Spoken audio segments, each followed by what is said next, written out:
Guys हम सभी लोग कंप्यूटर का यूज़ तो करते हैं और यहाँ पर दोस्तों कंप्यूटर के साथ हम तरह तरह के एक्सटर्नल डिवाइसेस को कनेक्ट करके भी यूज़ करते हैं।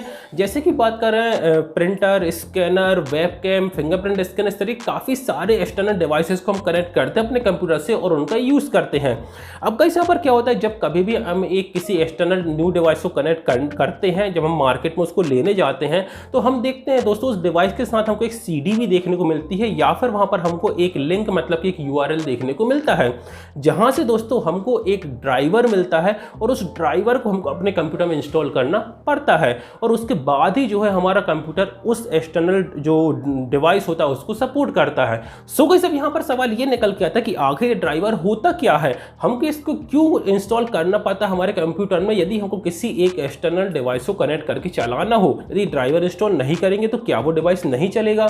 तो सारी इन्फॉर्मेशन मैं आपको इस वीडियो में देने वाला हूँ ड्राइवर से रिलेटेड। आपको दोस्तों जानना है तो वीडियो के अंत तक जरूर से देखिए। तो बिना किसी देरी के let's get started to the video.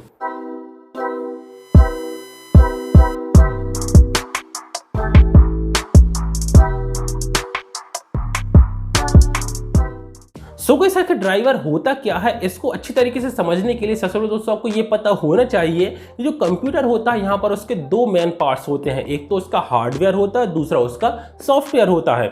अब गाइस यहाँ पर आप सभी लोगों को वैसे पता ही होगा जो हार्डवेयर होता है वो सारे डिवाइसेस होते हैं जिनको हम फिजिकली छू सकते हैं, टच कर सकते हैं, देख सकते हैं। वो सारे जो डिवाइस है वो कंप्यूटर के हार्डवेयर डिवाइस कहलाते हैं।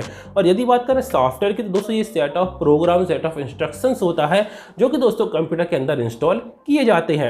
सो गाइस ये जो सॉफ्टवेयर होते हैं यही सॉफ्टवेयर कंप्यूटर के सारे हार्डवेयर को कंट्रोल करते हैं, चाहे वो हार्डवेयर कंप्यूटर के कैबिनेट के अंदर लगे हों या फिर उसके बाहर चारों ओर कनेक्ट होने वाले सारे हार्डवेयर हों। इन सभी हार्डवेयर को कंट्रोल करने के लिए हमको दोस्तों सॉफ्टवेयर की जरूरत पड़ती है और इन्हीं सॉफ्टवेयर को ड्राइवर कहा जाता है। अब गाइस यहाँ पर हम बात करते हैं कि आखिर कंप्यूटर को किसी एक्सटर्नल डिवाइस को कनेक्ट करने के बाद उसको चलाने के लिए किसी ड्राइवर की जरूरत आखिर क्यों पड़ती है।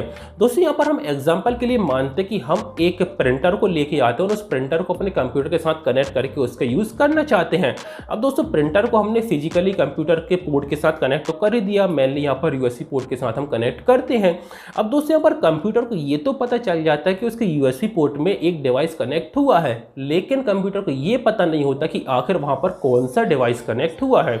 अब दोस्तों यदि कंप्यूटर को यही नहीं पता कि कौन सा डिवाइस कनेक्ट हुआ है तो वो उसको ऑपरेट तो बिल्कुल भी कर ही नहीं सकता। तो उसको ये भी नहीं पता होता कि आखिर उस डिवाइस को ऑपरेट कैसे करना है।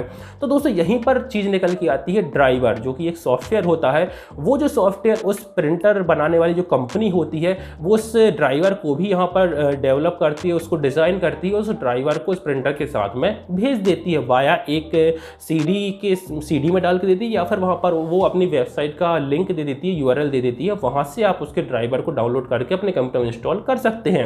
अब उस ड्राइवर को जैसे दोस्तों अपने कंप्यूटर में इंस्टॉल करते हैं तो यहाँ पर दोस्तों ये जो ड्राइवर होता है ये उस हार्डवेयर और कंप्यूटर के ऑपरेटिंग सिस्टम मतलब कि मेनली जो विंडोज होता है उसके बीच में एक ब्रिज का काम करता है।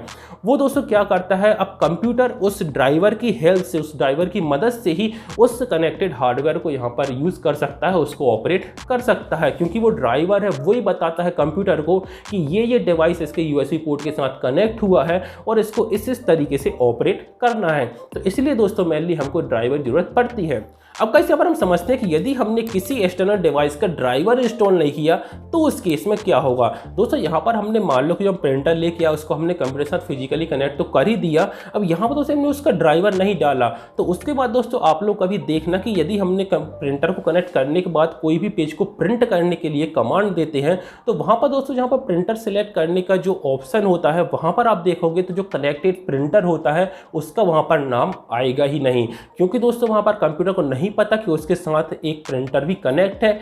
यदि वहां पर हम ड्राइवर को डाल देंगे तो वो ड्राइवर दोस्तों कंप्यूटर को बता देगा कि आपके साथ एक प्रिंटर कनेक्ट है USB पोर्ट के साथ में। तो यहां पर दोस्तों उस प्रिंटर का नाम भी उस लिस्ट में जो है ऐड कर दिया जाएगा और उसके बाद दोस्तों आप उसको सिलेक्ट करके इजीली प्रिंट दे सकते हैं। इसके अलावा दोस्तों हम कंप्यूटर के साथ जो बेसिक हार्डवेयर कनेक्ट करते हैं, लाइक बात करें कीबोर्ड हो गया, माउस हो गया या फिर कोई पेन ड्राइव वगैरह हो गई, तो इनको ऑपरेट करने के लिए भी कंप्यूटर में जो विंडोज होता है उसको एक ड्राइवर की जरूरत पड़ती है।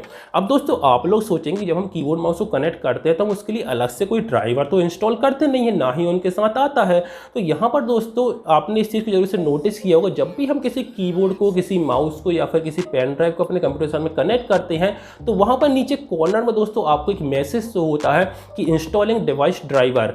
इसका मतलब ये होता है दोस्तों कि उस हार्डवेयर के लिए, मतलब कीबोर्ड या माउस के लिए भी एक जो ड्राइवर वो इंस्टॉल होता है, और ये जो ड्राइवर है ये कंप्यूटर खुद ही अपने से इंस्टॉल कर लेता है। ये ड्राइवर बैकग्राउंड में इंस्टॉल हो जाता है और प्रॉपरली इंस्टॉल हो जाने के बाद ही वो कीबोर्ड, माउस या फिर पेन ड्राइव वगैरह यहाँ पर ऑपरेट होना शुरू होते हैं।